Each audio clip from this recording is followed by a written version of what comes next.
amount of money, period. That is what they deserve. If we, the Biden administration and the Republicans, do not fix this mess, we're going to have another 4 million Venezuelans knocking on our southern border tomorrow. They do not want to leave their home. So why don't we help them to stay? By bringing back democracy. Now I'm going to say a few words in Spanish for the Venezuelans who are watching me in Venezuela. Ustedes no están solos. Millones de ustedes en la oposición han hecho una labor titánica al frente de una mujer que es altamente especial y que pasará a la historia venezolana.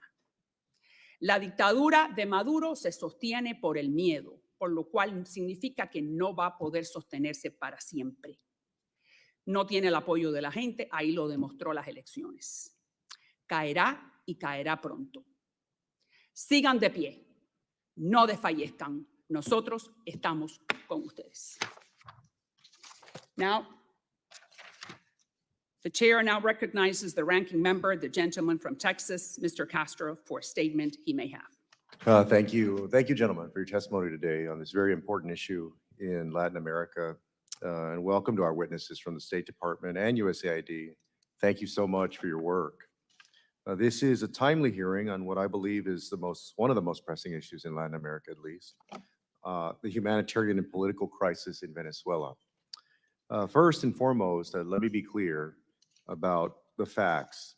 I've said and continue to believe that the July 28th Venezuela elections represent the biggest opportunity for Venezuelan democracy in years. The Biden administration was right to support the Venezuelan opposition's efforts to negotiate the conditions for a competitive election. Nobody expected the elections to be free or fair, and they clearly weren't. The Maduro regime disqualified eligible candidates, intimidated voters, and attempted to manipulate the playing field to ensure his victory.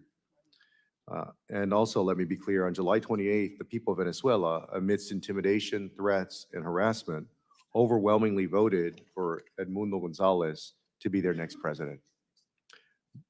The regime, knowing it lost and lost big, refused to release the election results as required by Venezuelan law.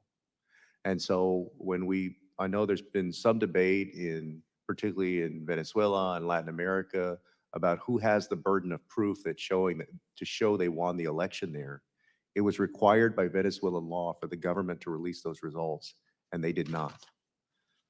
Despite this, and due to the brave actions of Venezuelans fighting for their democracy, the official tallies from over 80% of polling sites were released, uploaded online, and verified, clearly demonstrating that Edmundo Gonzalez received enough votes to win.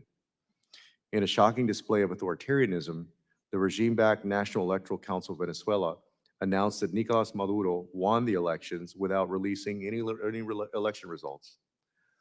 Following this transparent attempt to steal the election, the regime has engaged in mass repression and violence and intimidation of foreign governments, including through threats to diplomatic missions protected by the Vienna Convention. In doing so, Maduro has alienated the vast majority of the Venezuelan people that voted for Mr. Gonzalez and diplomatically isolated his own country in our hemisphere. I want to recognize that the Venezuelan opposition, against all odds, was able to unify and create a strong, diverse coalition of those ready for a new democratic chapter in their country. These were folks who ideologically were both on the right and the left. These elections created an opening for Venezuelan democracy, but it's ultimately an opening that must be followed up upon. We must continue to engage with the political opposition, both in country and exile, civil society, and local communities in Venezuela to find a real, durable path forward. We must work with our democratic allies in the region to explore all diplomatic avenues and present a unified front against Maduro's dictatorship. The United States is not and cannot be the primary actor here. Nicolás Maduro has attempted to characterize the overwhelming desire of Venezuelans for change as a plot of the United States to topple his regime, which plays into his hand. This is about the Venezuelan people's fight for their democratic rights. It's not about us. As important as the United States' actions are, our role is and should be a supporting one. Governments across the political spectrum, on the left and the right, have recognized Maduro's actions as illegitimate and unacceptable. That includes Chile, the Dominican Republic, Guatemala, Panama, Argentina, and others. Other nations, including Brazil, Colombia, and Mexico, have not recognized Maduro's claims of victory, an important signal. We must take advantage of each of our country's individual relationships and strengths to unequivocally stand behind those in Venezuela, not only in just achieving their goals of establishing democracy and protection of human rights, but to also address the humanitarian and migration crisis that has wide-reaching consequences around the region. Elections are but one part of the entire democratic process. As we have seen recently in Guatemala, Brazil, and even the United States, what happens between Election Day and Inauguration Day matters. I believe, as dire as the situation is, that it's not over. What happens in Venezuela matters for the United States and for the region. The ultimate outcome of this election, both in the positions and countries that take, countries take, and whether the results are ultimately honored, will be a significant test for democracy in our hemisphere. I hope during this hearing that the State Department and USAID will articulate how the United States will approach the next few months and how we'll support the democratic process in Venezuela. And I look forward to hearing from our witnesses on how the United States will support these efforts. I yield back, Chair. Thank you, Mr. Castro. And other members of the committee are reminded that opening statements may be submitted for the record. Today, we have witnesses from the State Department and the USAID who cover American interests in South America for the Biden administration. Starting with the Honorable Kevin Sullivan, is the Deputy Assistant Secretary for Brazil, Southern Cone, and the Andean Affairs for the Bureau of Western Hemisphere Affairs at the United States Department of State. And Mr. Enrique Roig is the Deputy Assistant Secretary for the Bureau of Democracy, Human Rights, and Labor at the U.S. Department of State as well. And Mr. Greg Howell is a Senior Deputy Assistant Administrator for the Bureau for Latin America and the Caribbean of the U.S. Agency for International Development. Thank you all for being here. Your full statements will be made part of the record, and I'll ask you to keep your spoken remarks to 5 minutes. I now recognize Ambassador Sullivan for his opening statement. And welcome, sir. Good morning. Chairwoman Salazar, Ranking Member Castro, distinguished members of the subcommittee, thank you for the opportunity to testify today. Could you use the mic, please? Thank you for this opportunity to testify today at this critical moment in Venezuela's history. The U.S. government has remained steadfast in our commitment to support the people of Venezuela in their democratic aspirations. Last October, the Venezuelan Democratic Opposition and representatives of Nicolás Maduro signed the Barbados Agreement, a roadmap for resolving Venezuela's political, economic, and humanitarian crisis by creating the conditions needed to hold competitive and inclusive elections in Venezuela. Soon after, María Corina Machado won the opposition's primary election to run as their consensus presidential candidate overwhelmingly, with over 90% of the vote. The U.S. government took steps to incentivize the competitive election. Also in October, the Department of the Treasury issued a temporary general license authorizing transactions in Venezuela's oil and natural gas sector for 6 months. However, in January, the Maduro-backed Supreme Justice Tribunal unjustly barred María Corina Machado from holding office, and her chosen replacement was also prevented from registering to run for president. In response to this anti-democratic behavior and repression by Maduro, Treasury announced the end of that general license for oil and gas activities, but we continued to push for a competitive presidential election. Just prior to the registration deadline, Maduro's National Electoral Commission allowed Edmundo González Urrutia to register as the opposition's consensus candidate. González campaigned throughout the country with María Corina Machado beside him, drew enormous crowds, and remained on the ballot through Election Day. On July 28th, the Venezuelan people turned out in truly historic numbers. More than 12 million Venezuelans voted in the face of threats, arrests, arbitrary rules, and intimidation. They voted to express their desire for peaceful democratic change in their country. Pre-election polls, opinion polls, election day exit polls, precinct-level results collected by Democratic opposition poll watchers all pointed to a clear victory for Edmundo Gonzalez. Yet hours later, the Maduro-controlled CNE declared Nicolás Maduro the winner.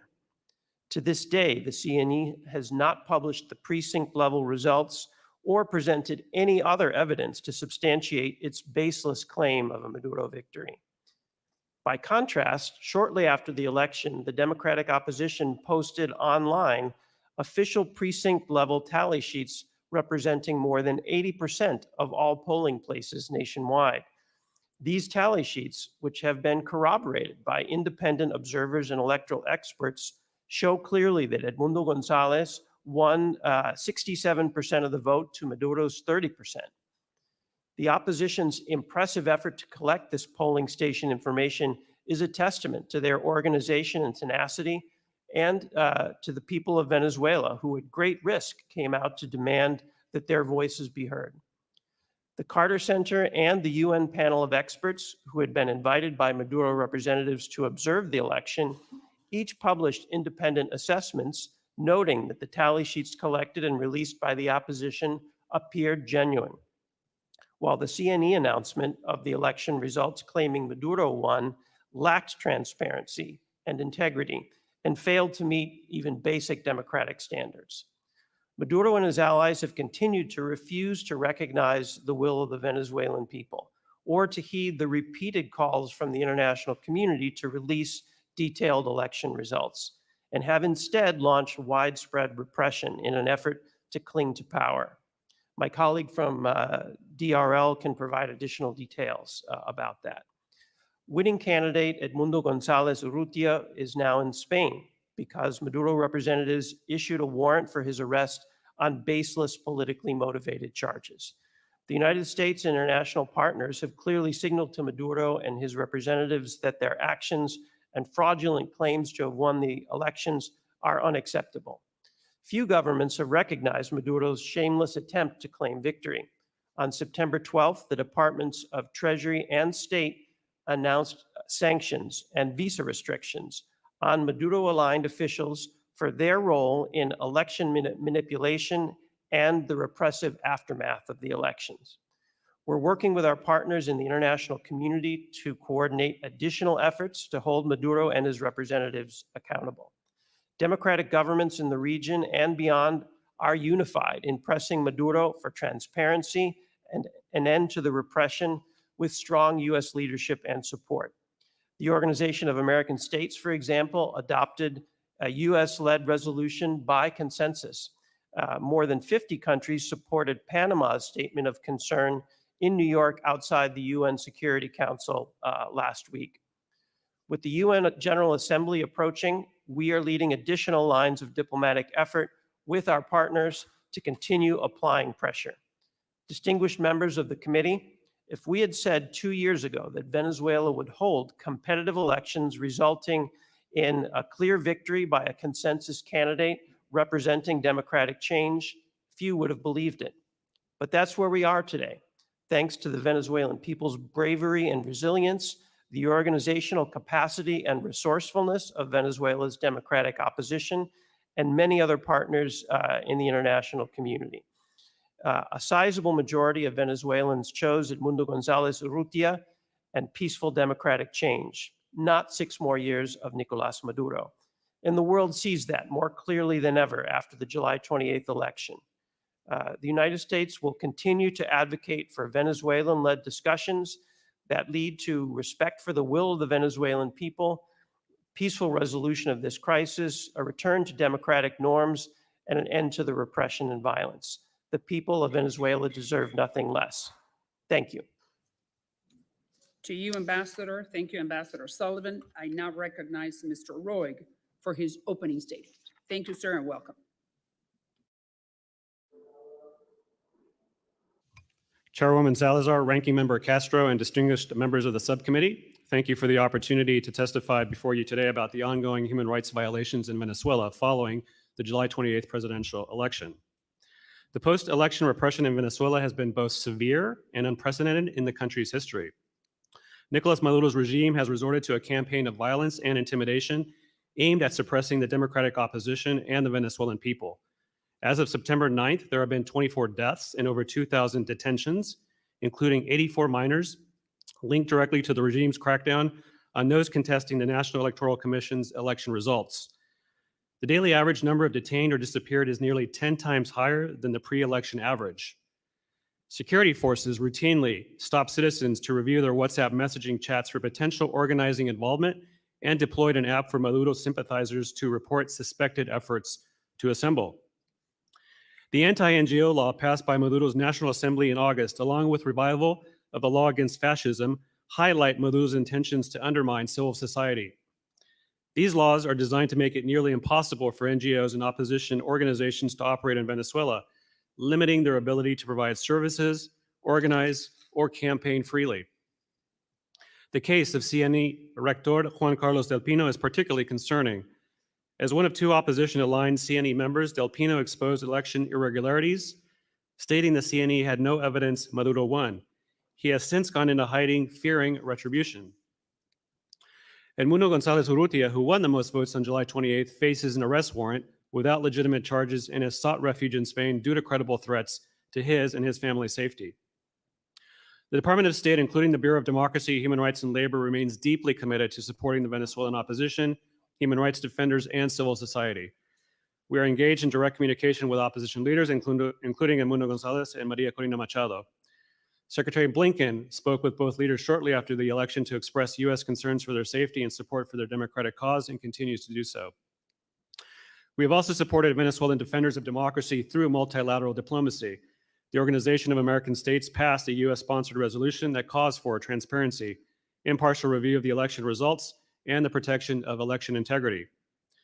Additionally, the United States continues to work through the UN Human Rights Council in supporting the renewal of the mandate of the fact-finding mission on Venezuela. The fact-finding mission plays a vital role in the international community's efforts to hold the Maduro regime accountable for human rights abuses.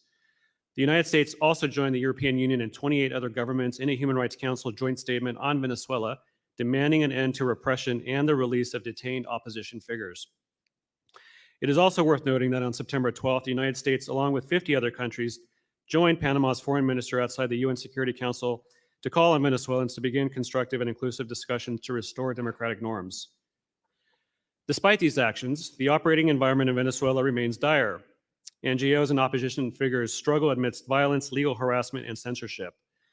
The Anti-NGO Act criminalizes essential civil society activities, restricts international funding, imposes burdensome regulations, and threatens organizations challenging the regime's narrative. Maduro's regime also controls the media landscape, making it difficult for the opposition to disseminate their message. Social media platforms, a critical tool for the opposition, have been targeted by regime surveillance and internet blackouts. Despite these challenges, the opposition continues to rally support. Unfortunately, direct access to detained figures such as opposition leaders or activists remains extremely limited. Maduro has made it clear that international organizations and governments will face barriers to oversight, as demonstrated by the closure of the OHCHR office in Venezuela. Implementing programs is increasingly difficult, with many activities revised or postponed given the ongoing repression. During the most intense digital repression wave the country has ever experienced, DRL programs have maintained uninterrupted access to blocked content. DRL programs have also been documenting cases of political prisoners and arbitrary detentions, informing the world on current patterns that have emerged post-election. Additionally, DRL programs have helped unify communities and networks that share the desire for a restoration of the other countries' democracy, and DRL remains committed to continuing its essential support. In closing, the human rights violations and abuses following the July 28th election in Venezuela are a direct attack on the country's democracy. Maduro's regime uses severe repression to systematically stifle dissent and cling to power. The United States remains steadfast in its support for Venezuelan civil society, opposition leaders, and the democratic aspirations of the Venezuelan people. We will continue to work tirelessly with the international community to apply pressure, demand accountability, and support those who are fighting for a free and democratic Venezuela. This is evident from our announcement on September 12th of sanctions and visa restrictions on individuals undermining the electoral process and suppressing the democratic opposition. Chairwoman Salazar and members of the subcommittee, thank you for the opportunity to testify today. I look forward to your questions and to working with this committee in the future. Thank you. Thank you for being here. Thank you, Mr. Roig. I now recognize Mr. Howell for his opening statement. Thank you, Chair Salazar, Ranking Member Castro, and members of the subcommittee for the opportunity to testify today on this vitally important issue. As you know, on July 28th, the Venezuelan people went to the polls en masse to let their voices be heard. Their message was unequivocal. By historic margins, they chose Edmundo Gonzalez, a former diplomat, to bring about a new era of change and democratic governance in Venezuela. Yet Maduro has gone to great lengths to avoid recognizing the true election results. Since July 28th, he's wielded his control over the National Electoral Council to announce fake election results without presenting a shred of evidence. He's also wielded his control over the Supreme Court in an attempt to grant a veneer of legitimacy to the National Electoral Council's lies. Maduro has also unleashed an unprecedented wave of repression. He's unjustly detained journalists, political actors, and human rights defenders. These political prisoners are held in inhumane conditions and frequently subjected to torture. Tragically, many of those are minors. Most notably, Maduro has directed baseless charges and intimidation at Edmundo Gonzalez, causing him to flee the country. Despite the dire situation in Venezuela today, we cannot lose sight of the fact that Venezuelan voters, democracy activists, candidates, and political parties have achieved something truly extraordinary. Long divided by ideology and personality, the Venezuelan opposition came together last summer in a primary election to choose Maria Corina Machado by overwhelming margins and with stunning participation rates. When Maduro blocked Machado from running, the Democratic coalition remained united, ultimately following her lead to support Edmundo Gonzalez as their candidate for president. And despite the threats, the arrests, and a broadcast media blackout that aimed to silence the Gonzalez campaign, Venezuelans sought out information and participated in rallies. As the election approached, civil society and democracy activists informed and registered voters as Maria Corina Machado campaigned alongside Edmundo Gonzalez. And on election day, opposition poll watchers risked their lives to remain in voting centers and demand election results from each polling center as stipulated by Venezuela's election law. And in the days after the election, they were able to put together those results and prove that Edmundo Gonzalez beat Nicolas Maduro by a margin of over 35%. They did what Maduro and his electoral council have refused to do, making the results public so that the will of the Venezuelan people would be known to the entire world. USAID is very proud to support democratic actors in Venezuela and around the world.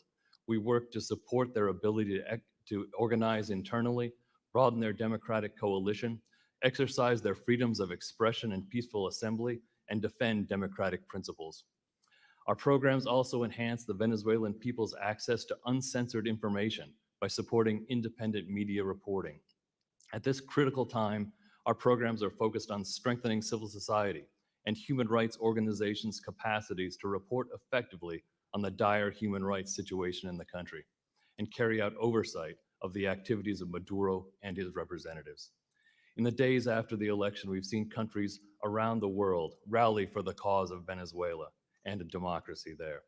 Leaders from across the political spectrum are calling for transparency, and several have joined the United States in acknowledging Edmundo Gonzalez's overwhelming victory.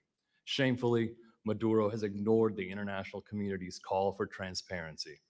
If Maduro continues to ignore the will of the Venezuelan people, there's real concern that many more Venezuelans will begin to leave their country soon, in addition to the nearly 8 million who have already fled.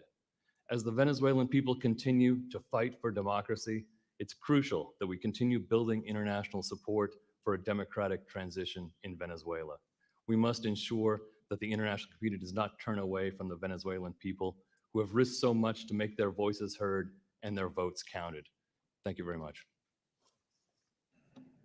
To you, Mr. Howell, thank you for your statement. Thank you very much for being here. And then I now recognize myself for 5 minutes of question. Well, I think that after having heard three of you, we're all on the same page. We agree that Maduro stole the elections. You guys have, you gentlemen have said that severe and unprecedented repression, minors, 10 times higher than before the elections. The detentions that the CNE guy or that gentleman that now is in hiding said that Maduro did not win. Inhumane conditions to minors. The CNE is not publishing the voting tallies. So we all agree. So my question this to you, to Mr. Sullivan, is then is what? On September 1st, 33 days after Maduro did everything that you guys described, the United States renewed the license for Chevron to operate in Venezuela. If you don't have money, you do not have money to grease the repressive apparatus or the police state. Why did you do that? Why the State Department renewed that license? Specific, general, individual. We don't need to go into the words. I just want to know, why did you do that? And do not tell me that Treasury told you, because state dictates and Treasury follows. Thanks for the question, Chairwoman Salazar. As you know, decisions about sanctions are made with interagency consultation. They are taken. The sanctions are administered by the Treasury Department, and they make the announcements on them. State tells Treasury what to do. Do not try to fool me, Mr. Sullivan. We know that the State Department is the one that dictates foreign policy. And if the State Department did not want Chevron and Repsol and the others to have a general or individual or specific, whatever type of license, Treasury would have not granted it. Am I correct? We continue to review our sanctions Yes policy. or no? Why did you, the State Department, renew the license for Chevron, our company, 33 days after Maduro did everything you guys described? There has to be a reason. Did the White House put pressure on you? Did they call and say, hey, we need free, cheap oil? Well, as I mentioned, Chairwoman Salazar, Yes, sir. the U.S. government coordinates on these issues. Treasury administers the licenses, and we continue to review our sanctions policy with respect to Venezuela with a view to advancing our overall objectives of promoting, in this case, a democratic transition. How can you promote a democratic transition if we have agreed that Maduro stole the election? And all we're doing is helping him stay in power and creating another migrant crisis, because the other gentleman, Mr. Roig, just said it. We're talking about 4 million Venezuelans have said publicly that they're going to leave if Maduro stays, because there's no food, because there are no jobs, because they're repressive apparatus. So again, explain to me how come you decided to not only give to Chevron, but to all the others that are just fueling the regime. Tell me. So since the election, as you've seen, the U.S. has been very active with our international partners in developing concerted international pressure in favor of transparency, publication of the You are tally not sheets. answering my question, Mr. Sullivan. Uh, Why did you renew the oil licenses for Chevron? Why? So administration of our sanctions policy is something that we do as part of our overall diplomatic strategy in Venezuela. And we continue to review that policy, trying to choose targeted actions that will best contribute to our overall efforts to create conditions for the Venezuelan I peoples to be understand, respected. but you sponsored the Barbados Accords. And the Accords said that you were going to lift sanctions, meaning the State Department, the United States of America was going to lift sanctions if Maduro played by the rules that he signed in Barbados. Maduro, to just explain, did not play, not even by one of the rules. So then why did you give the ability for them to continue making money? So I think you know, Chairwoman, that we about a week ago, announced additional individual sanctions to hold accountable some of the key officials that were involved with the electoral manipulation that we're talking about, as well as some of the brutal repression that we've detailed in our testimony. That was a way in which we are beginning to hold accountable those associated with Maduro who have been And most that is responsible. fantastic. Those people then cannot leave Venezuela and go to Disney World or go to Broadway or enjoy the fruits of what they stole. I got it, but I'm talking about our oil companies, and not only ours, but you're not answering my question. So I'm going to go to the next one. 50 companies have applied for a Venezuelan oil license. 50. Shell from Netherlands. Did you grant a license? Yes or no? To Shell. I would refer you to OFAC and the Department of Treasury with respect to decisions on Treasury individual- follows state. Did you advise Treasury, yes or no, on Shell?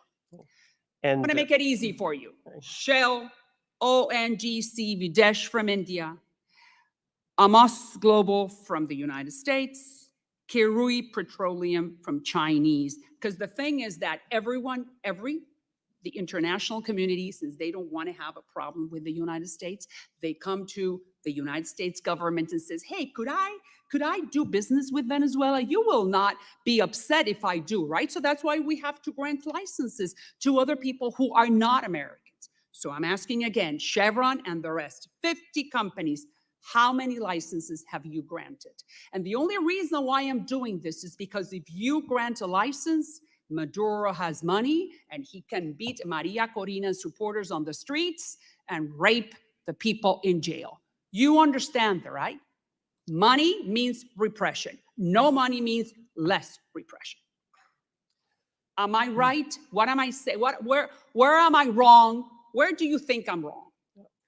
Chairwoman, in terms of specific license applications, I really can't speak to individual decisions on that. What I can tell you I'm only is- asking you yes or no.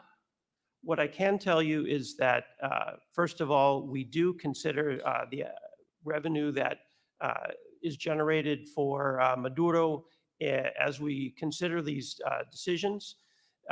We also consider other factors, broader U.S. interests, as well as where we stand in our broader diplomatic efforts in addressing this problem. Sir, and we'll- don't you understand that Maduro is laughing at us? And we are the leaders. You said, one of you gentlemen, you said we're trying to garner some international support. We are the leaders.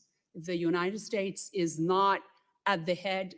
Brazil, Colombia, Peru, the rest are, you know this. I don't have to, I mean, you guys are career diplomats. You're serving the country. You're trying to do your very best. I'm not passing any judgment. I'm only passing judgment on the decisions that the State Department has taken. And I'm asking you, why? And you haven't answered. Well, you mentioned the diplomatic efforts that we've been engaged in, and the U.S. has taken a leadership role in a number of fora, from the OAS In a to the very UN. weak manner. That's why Maduro is going like that. Well, And we are granting licenses to these people. That's the number one tool we have. Do you agree with me? We certainly agree that sanctions are an important part of our toolkit, and that's why we have used them most recently on September 12th, as I mentioned, and we have certainly not ruled out additional actions going forward, whether individual or broader sanctions. Those All are right, so I'm things- going to ask again, and then you're not asking me, you're not answering, and I understand your position. We're in a democracy. You're not telling me, you're not giving me any information. Is there any way that there is a conversation in Treasury or in the State Department to make a decision, consider the possibility of putting a pause on any of these licenses? Yes or no?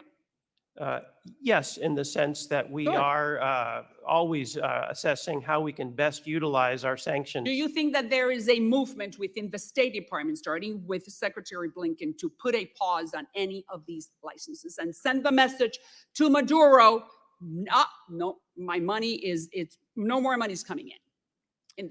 So we are going to continue to consider the whole range of sanctioning options that we have available based on what we see from Maduro, how the situation develops, as well as what we think is going to be the most effective response. But sir, you're sending a very weak message to Maduro. I'm sure they're analyzing this hearing to the T. Now, next one, Gonzalez. Why don't we recognize him as the legitimate president of Venezuela, like past administration did with Guaido? Why don't we say, yeah, Gonzalez is the legitimate president of the country? Why don't we do that? There's absolutely no doubt that Edmundo González Urrutia won the most votes in the election. We've said that clearly. Many other governments have also said that. As my colleague mentioned, the Secretary of State has spoken with Edmundo a number of times Why now. don't we recognize him? We can talk to him 1,000 times, but we got to say publicly, we, the United States, we believe you are the legitimate president, just like we did with Guaido. Why don't we do the same thing with Gonzalez? So we have recognized that he won the election, and we have called on the Maduro institutions to release the tallies that show that he won the election, as the opposition has essentially already done in the case of 80% of the polling stations. We have also categorically rejected the efforts of the CNE to certify Maduro as the president-elect of Venezuela, as well as the TSJ's efforts to ratify that certification. And in addition, Very weak. in We addition are to very weak in the eyes of the Maduro regime, and it's costing us and the rest of the hemisphere. Mr. Roig, 4 million Venezuelans, or Mr. Howell, if you want to give me your opinion, 4 million Venezuelans will be knocking on our door very soon. They have said it, they have announced it. If this money coming in continues, 1,000 Venezuelans are leaving every day. What can we do about that? Because the border is, I mean, we're allowing them because it's asylum, political asylum they are asking. So how do you see Mr. Roig or Mr. Howell? Thank you, Chairwoman Salazar. USAID and U.S. government is working very closely with countries across the region, including Brazil, Colombia, and Ecuador, which have made very bold policy commitments to welcome migrants into their communities. They can't and their hold anymore. It's 8 million Venezuelans who fled. Most of them are in South America. Those countries do not have the public services to provide to these new migrants. So they're coming to the United States, including El Tren de Aragua, because that everything comes in, unfortunately. So do we have any plans? Yeah, again, we're continuing to strengthen the capacities of those governments, in particular Colombia, Brazil, Peru, Ecuador. Surveys have shown that migrants from Venezuela prefer to migrate to those countries, and we will continue to work with them to build their capacities both at a national level and a municipal level to be able to welcome migrants from Venezuela. But currently, we're not seeing a significant uptick in migration since the election, but certainly it is a concern. Thank you. I now recognize Ranking Member Castro for 5 minutes, and thank you for your patience. I'm going to allow Representative Stanton to go first because he's got a plane to catch. Thank you very much, Ranking Member Castro and Chair Salazar, for your leadership and putting together this very important hearing. Thank you to the brave voters, opposition leaders, and election observers in Venezuela for their belief in democratic systems. On July 28th, Venezuelans turned out in impressive numbers to vote for the return of democracy, economic opportunity, and rule of law. And yet their votes were ignored. Maduro still claims to have won, declaring without proof that he won over 51% of the vote. Maduro's lackeys have cracked down violently on protests, killing 24 people, arresting almost 2,000 political prisoners, and the opposition candidate Edmundo González has been forced into exile. And of course, Edmundo Gonzalez wasn't even supposed to be the candidate. Maria Corina Machado overwhelmingly won the primary elections, but was wrongfully removed from the ballot by the Venezuelan Supreme Court. Deputy Assistant Secretary Sullivan, the U.S. has recognized Gonzalez's victory on August 1st. Tell us how the administration came to this conclusion. Thanks for your question, Congressman Stanton. As I mentioned earlier, we drew the conclusion that Edmundo Gonzalez Urrutia had clearly won the most votes, primarily based on the opposition's release of the tally sheets from over 80% of the voting tables and the judgments of the international electoral experts on the authenticity of those returns. Based on those returns, there was no mathematical way that Nicolas Maduro could have won, even if if he'd won every outstanding vote remaining in the other 20%. It really was an overwhelming election. And at this stage, really the whole world knows that Nicolas Maduro lost that election. I think there's almost unanimity of views on that. The Venezuelan people know he lost. The Venezuelan military knows that he lost. And all over the international community, I think that fact has been recognized. I would note that also the results of the actual election coincided very closely with credible polling prior to the election, as well as exit polling that was conducted on election day. So they're just further indications of that. So really, it's remarkable that we are here now, that that election happened, that the opposition was able to run in it, that they were able to capture the results from that election and present them in a credible way. Our job now in the international community is to support them as they seek to ensure that the will of the Venezuelan people is respected and that the democratic transition that Venezuelans overwhelmingly voted for actually happens. Unfortunately, Brazil, Colombia, Mexico have remained neutral so far, mainly calling for proof of results and suggesting a variety of solutions. Brazil's President Lula suggested that Venezuela hold new elections, and Colombia's President Petro suggested that Maduro and Gonzalez form a coalition government. Deputy Assistant Secretary Sullivan, Brazil, Colombia, and Mexico have tried to act as intermediaries between Maduro and the opposition.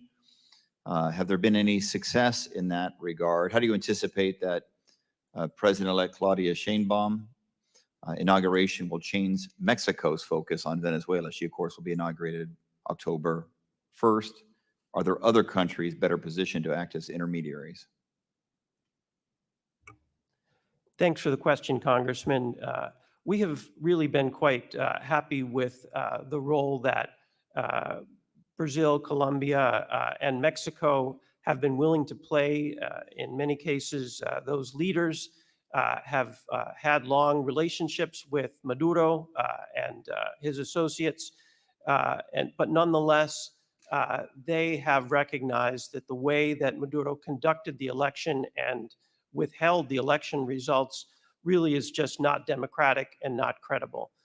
And they have, number one, called on the Maduro to release those results and to respect them, and have indicated that they would not acknowledge Maduro's election result until and unless he did so. That's really quite an evolution from where those governments might have been a few years ago. And because of that, those longstanding relationships, we've been hopeful that they could play a helpful role in overall international efforts. We believe those efforts are ongoing. We hope that Maduro will take counsel from those leaders about transparency and respect for democratic norms. We are also hopeful that the incoming Mexican president will also maintain those standards. We, of course, have engaged with a much broader range of international partners, both in the region, in the Americas, as well as in Europe and beyond. We've found enormous support for respect for the democratic process in all of those places. So we are hopeful that concerted international pressure will have a positive effect, and we'll continue to work with any countries who can help promote a Venezuelan-led dialogue that can get us to a peaceful democratic transition. Thank you very much. Ranking Member, thank you for your professional courtesy. Thanks to you, Representative Stanton. Now, we are going to give the time to Representative Green from Tennessee. Thank you. Thank you, Madam Chairman. The crisis in Venezuela is tragic. Millions of citizens disenfranchised, nearly 2,000 are imprisoned, including children. Dozens have been killed protesting the violation of their rights, all while the government issues this constant stream of lies and propaganda. But it's really not new. It's all too familiar. The methods of repression that we've seen in Venezuela in recent weeks are textbook Cuban tactics for crushing dissent, terrorizing people. And it's hardly surprising to those of us who've been paying attention. The expansive Cuban presence in Venezuela answers a lot of questions about the nature and intentions of the Maduro regime. Back in 2021, under the Trump administration, the State Department reported, and I quote, "The Cuban intelligence and security apparatus has infiltrated Venezuela's security and military forces, assisting Nicolas Maduro to maintain his stronghold over his people while allowing terrorist organizations to operate freely." As Maria Corina Machado said in a recent interview, and again I quote, "We have known for a long time that Cuba has had a terrible impact in multiple areas in methods of repression, persecution, espionage, and torture. And we've seen truly heartless things in recent days. But not only are these tyrannical tactics similar, the U.S. response to them is also strikingly familiar. Just as Democrats turned a blind eye to the Cuban repression and the Biden-Harris administration relieves pressure on the Cuban government, so too are we seeing the same thing happening with our diplomatic relations with Venezuela. Despite the Trump administration's refusing to recognize the fraudulent Maduro regime in 2019, along with the EU and 14 other countries in the Western Hemisphere, the Biden and Harris administration decided to change course and bring the Maduro regime back into the fold. From releasing a criminal and high-ranking Maduro ally to providing sanctions relief leading up to the stolen election, this administration paved the road on which Venezuelans and their rights were trampled by Nicolas Maduro. Evil flourishes in the absence of strength. Given the abject failure of this administration to maintain strength and diplomacy with both Cuba and Venezuela, my question is this: what is the administration planning to do or say about the malign Cuban influence in Venezuela that is helping Maduro in his refusal to accept the will of the Venezuelan people and terrorize those demanding respect for their vote? And I'll go with you, Ambassador Sullivan. Thank you, Congressman. I would say that certainly we've all been horrified by the increasing repression we've seen in Venezuela, particularly since the electoral result. My colleagues have detailed some of the really disturbing aspects of that, including the targeting of minors in some cases. These are... Yeah, you don't have to go back over the horrible things that have happened to consume time. Just tell me, first, let me just ask this. Is Maduro being helped by Cuba to stay in power? Yes. Okay, so what are we doing about that? So you mentioned some of the reports and assessments that the U.S. government has done in the past on Cuban involvement in Venezuela.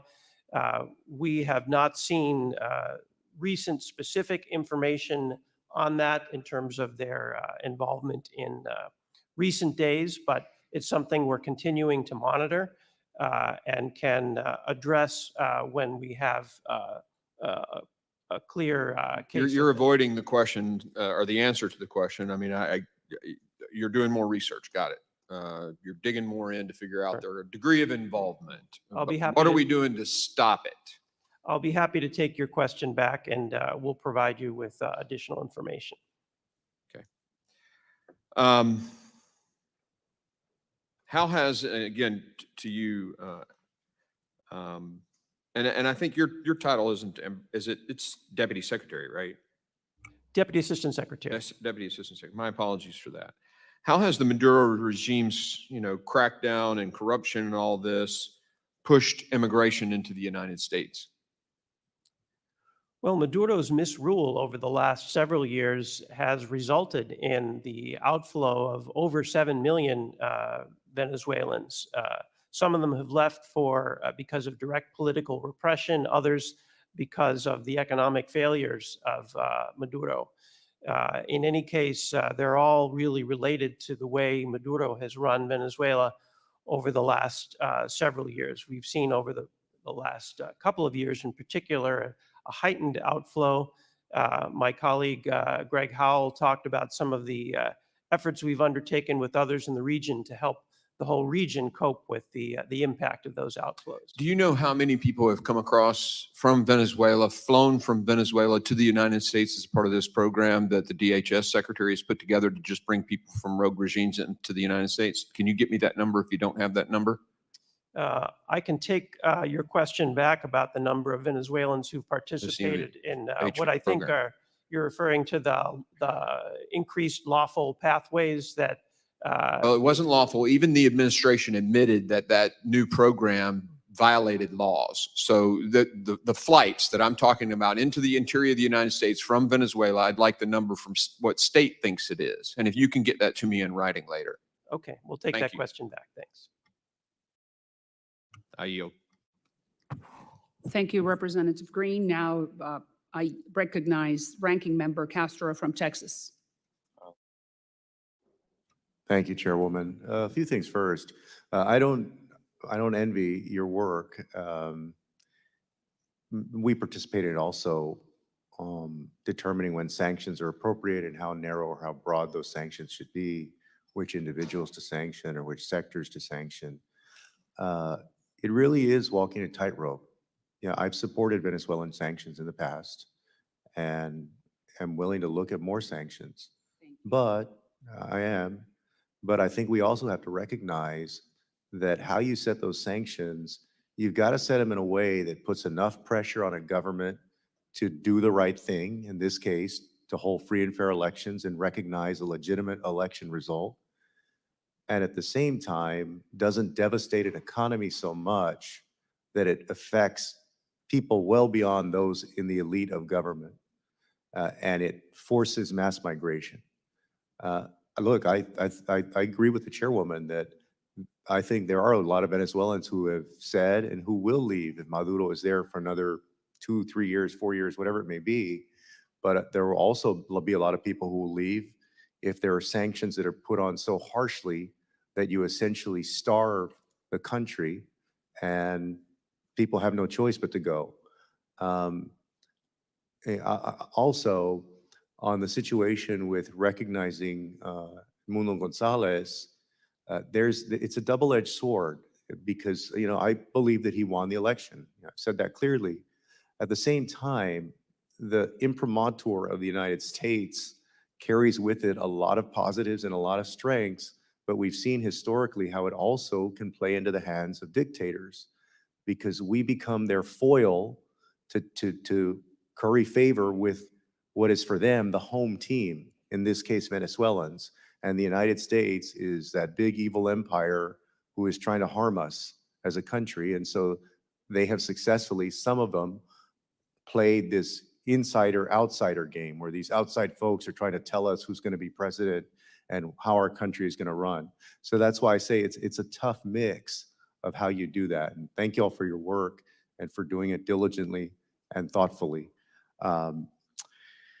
I have a few questions really quick.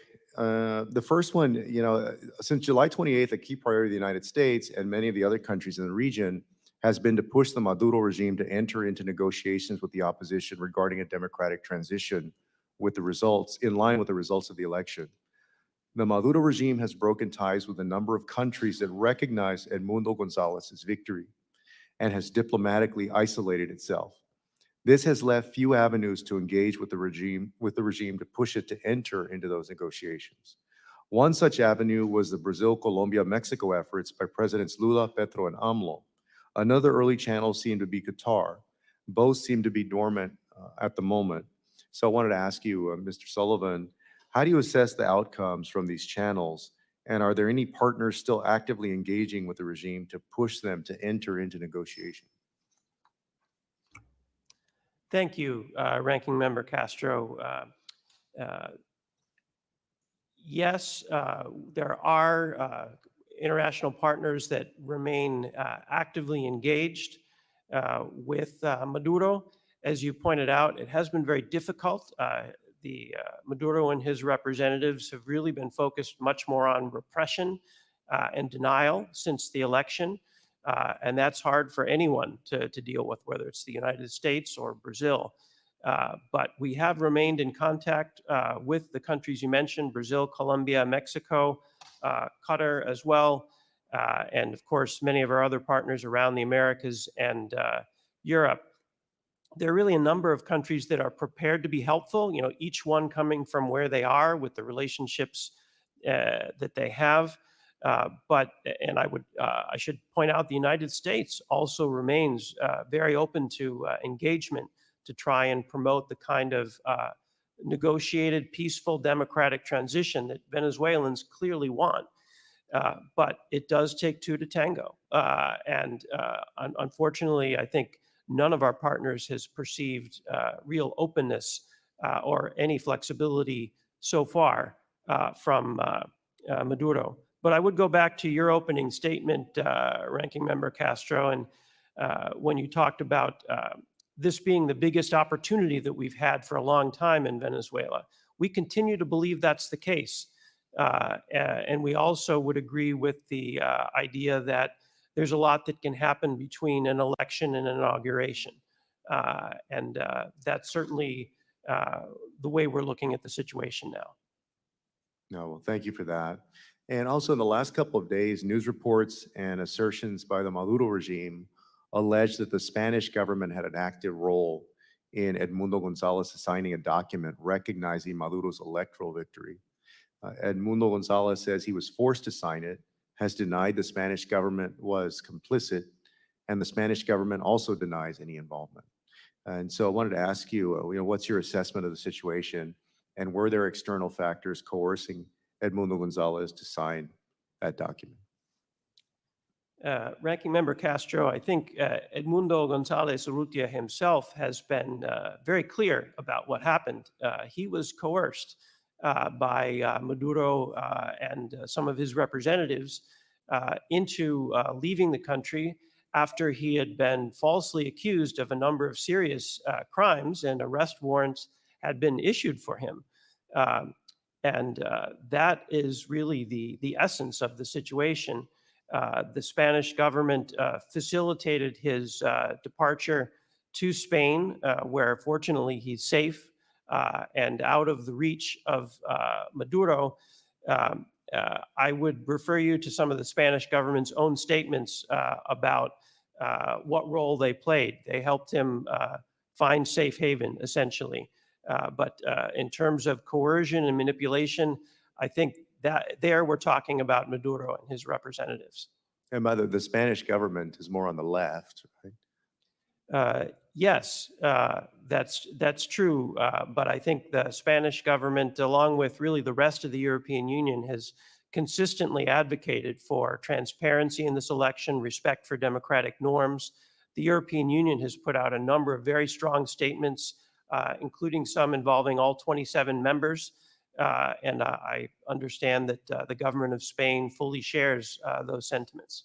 And I say that, or I ask that question because I mean to say it's not like it's a right-wing government that's attacking Maduro or, implying that this process was unfair because they ideologically disagree with Maduro. And then the point I meant to make also with Edmundo Gonzalez is, the version of what we tried with Guaido, we essentially, I would argue, Chairwoman, I know we can debate it and stuff, but I would argue that we tried that with Guaido, the recognition, and it fell apart. And you know what I've said on Cuba. We kind of see things a little differently, but I don't wish for us to have a similar relationship with another Latin American country the way we've had with Cuba since Castro came into power, which was total isolation. We basically tried to shut them out. Isolate them. We have isolated them. And, the Gossos are gone, but it's still the same government. They're driving cars from the 1950s. Nothing's changed. You still have a lot of poverty. And it's just kind of in a stale relationship. That doesn't mean that you just give them whatever they want and hey, everything's cool. But I do think that it's a warning about, it's a warning about sometimes about the limits of an approach and how you have to assess along the way what you're doing and what the appropriate actions are. And again, I've supported sanctions on Venezuela. I've supported sanctions on other countries. I don't have a problem on Russia. I don't have a problem imposing sanctions on nations where it's appropriate. But I have learned in my 12 years here and all of those here on this committee that there may not be a perfect answer, but man, you've got to do it. It's got to be calibrated and done the right way. Otherwise, if it goes one way or the other, the wrong, too much, not enough, or too far, the result's going to be bad. So thank you. I yield back to you. Thank you, Ranking Member. I now recognize for 5 minutes Representative Self from the state of Texas. Thank you, Chairwoman. This committee has done a very good job. Rather than replow old ground, I want to review, first of all, the panel that we have in front of us, and this has a purpose. Mr. Sullivan, in your resume, it says you're a strong advocate for democracy and human rights. Mr. Roig, you work for the Bureau of Democracy, Human Rights, and Labor. Mr. Sullivan, you've said respect for the will of the Venezuelan people twice, I think. Mr. Roig, you've said that they are checking the Snapchat of citizens, stopping and checking the Snapchat. Mr. Howell, you said support democratic actors around the world. I think I got that right. So I have a rare opportunity here because in your portfolio, Deputy Assistant Secretary Howell, you have Brazil. So along these lines, obviously Brazil has been in the news recently because they have frozen access to X in their country. Millions of Brazilians use that service. And Brazil, just to remind everyone here, has a larger GDP than Mexico. It has triple the GDP of the number 2 country in South America. So we are talking about a significant country in South America. Since it's in your portfolio, Deputy Assistant Secretary, you know that the Brazilian judge seized cash from Starlink, related to X, of course, to pay their fines. Now, the American government, I think, along the lines that I just laid out from you 3 gentlemen, ought to be taking steps to ensure that our companies, especially those dedicated to free speech in a regional democracy, are not to be harassed by these nations. And I wish that the Biden administration was as aggressive on Brazil in this case as you seem to indicate you are going to be, you might be, on Venezuela. So first question for you, Mr. Howell, is what is the administration doing, actually doing, not studying, not planning? What are you doing to combat the steps that Brazil has taken to censor their citizens? Sorry, Congressman, you're looking at me, Deputy Assistant Secretary Sullivan. You said Howell. I'm sorry, I did, Deputy Assistant Secretary Sullivan. I apologize, who should I apologize to? No one, sir, just clarify. Just clarifying, I'm looking at you, Deputy Assistant Secretary Sullivan. Thank you. Good.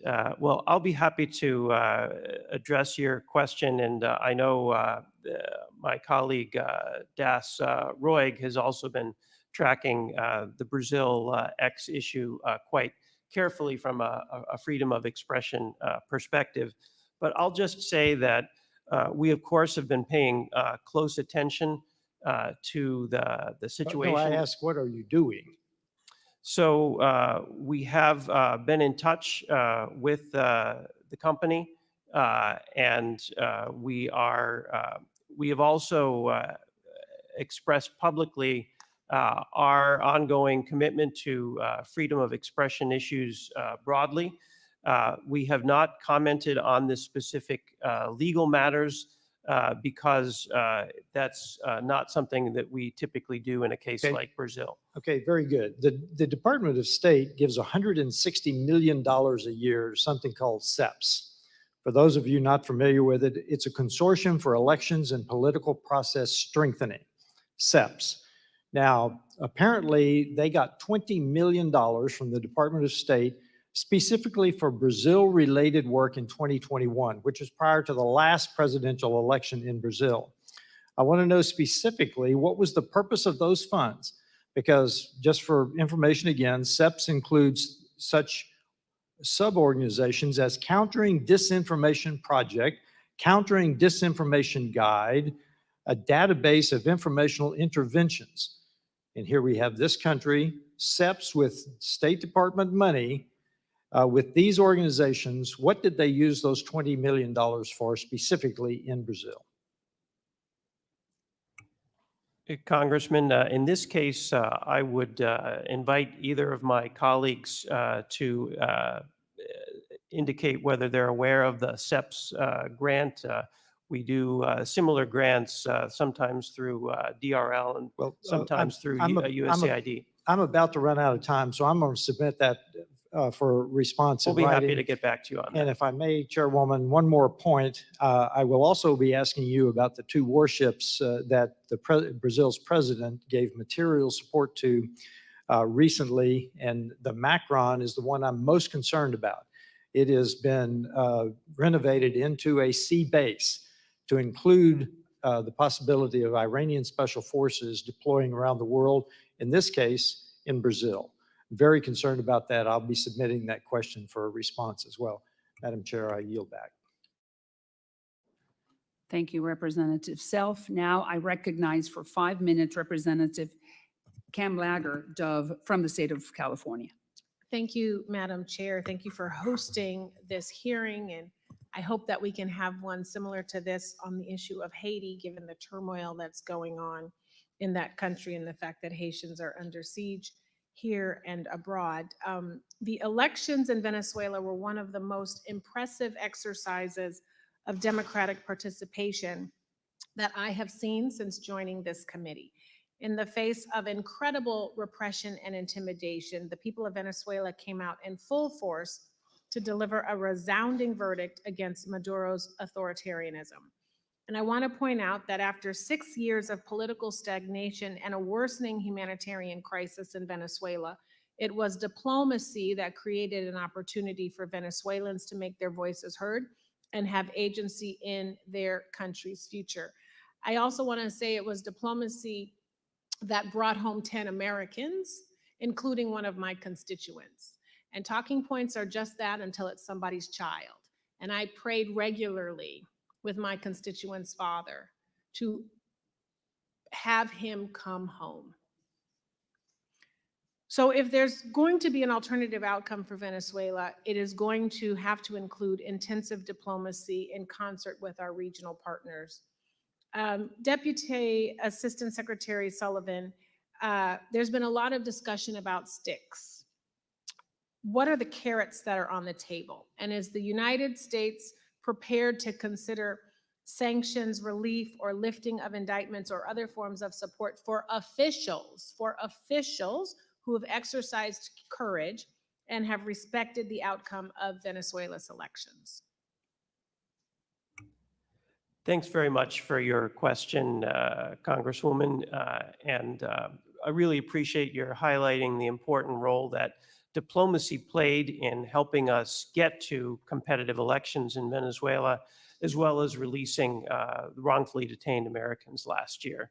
We were all very happy to be part of that. In terms of sanctions relief and carrots in general in this situation, we have indicated that we are prepared to look at sanctions relief of all kinds if the Venezuelan democratic process proceeds, if the will of the people is respected. I think that's clear. In terms of our individual sanctions, really they are always put in place as an incentive for individuals to change their behavior in a positive way. We are in a position to review sanctions in the case that individuals, instead of disrupting democratic processes or conducting repression, actually contribute to a positive outcome. Absolutely.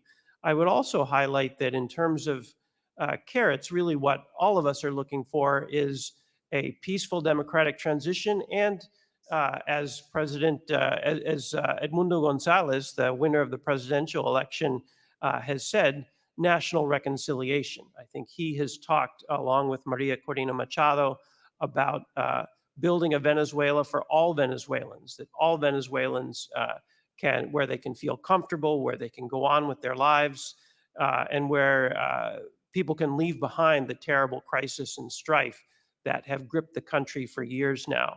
And really, in our view, most of the carrots that would be involved in a transition really have to come through Venezuelan-led negotiations that we, as the U.S. government, can support. But there are, of course, a number of issues and angles that the U.S. government does control, and we're happy to put our influence at the service of that kind of national reconciliation. Thank you.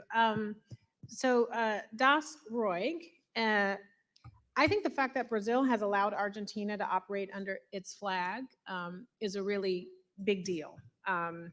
We know that Maduro has taken unprecedented steps to intimidate other countries, including breaking off diplomatic relations with Argentina, for sheltering 6 Venezuelan opposition members, and then revoking Brazil's authority to represent Argentina's interests. I think this is violation of the Vienna Convention. So what is your assessment on the kind of cooperation that these countries can expect from Maduro? Will it be the same as it has been in the past? Congresswoman, thank you for the question. I mean, here, what I would say is that both Argentina and Brazil have stated their positions clearly. We've expressed our unwavering support for both the governments of Brazil and Argentina in the face of threats to the Embassy of Argentina in Venezuela, as we've also called for the immediate and unconditional release of those unjustly detained, and for the safe conduct to allow for the secure departure of Venezuelan democratic opposition leaders from the Argentine embassy. So that's been our clear position on the issue with regards to what's happening with the embassy. Thank you. I'm out of time. I will submit my last question to have you all respond. And I just want to thank the chair for giving me flexibility with these extra seconds. And I would like to use your Chevron charts in my Natural Resources Committee. I'm putting that on the record. I would love it. Thanks to you,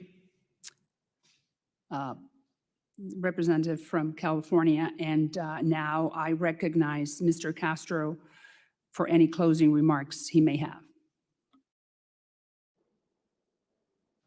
Thank you, Chairwoman. As you all know, we only have a few session weeks left in the year, and I know how busy November and December an election year can get.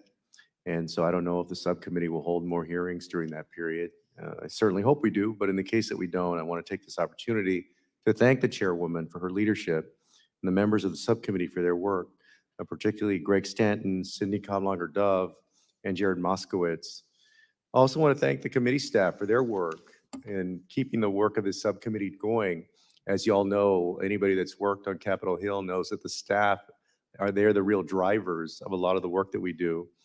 And that includes Sid Ravishankar, Jaya Kirtapal, Rodrigo Garza, Russell Brooks, Radhika Prabhu, Saika Carr Johnson with the Democratic staff, and also with the Republicans, Ricardo Pita, Maggie Gosler, Christy Cortocrax, Jacob De Peralta, and Ana Quintanilla, all with the Republican staff.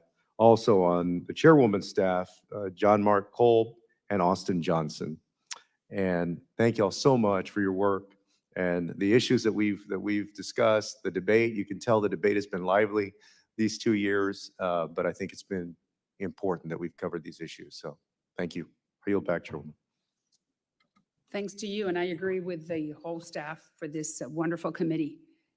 Dems and Republican working together, and it's a delight to be working with you, Ranking Member Castro. And I now recognize myself for any closing remarks.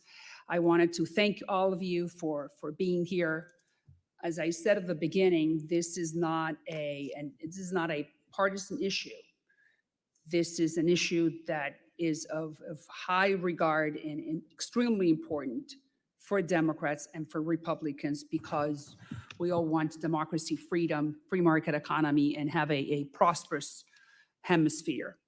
Before I mention or I express my closing remarks, I have one more question, which I just would like you to confirm, Ambassador Sullivan.